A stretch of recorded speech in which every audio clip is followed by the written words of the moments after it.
Looking to add a sleek, modern touch to your home?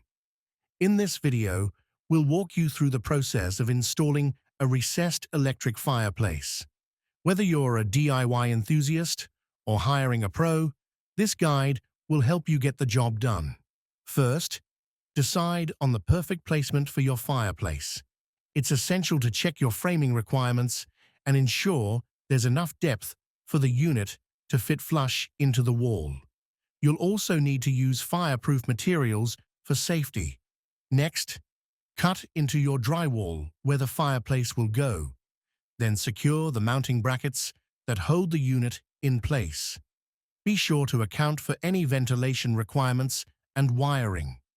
Most recessed fireplaces require you to run electrical wiring to the unit, so you may need a licensed electrician for that step.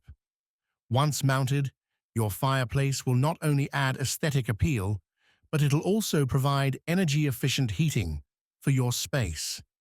Finally, check local building codes and regulations to ensure your installation meets safety standards.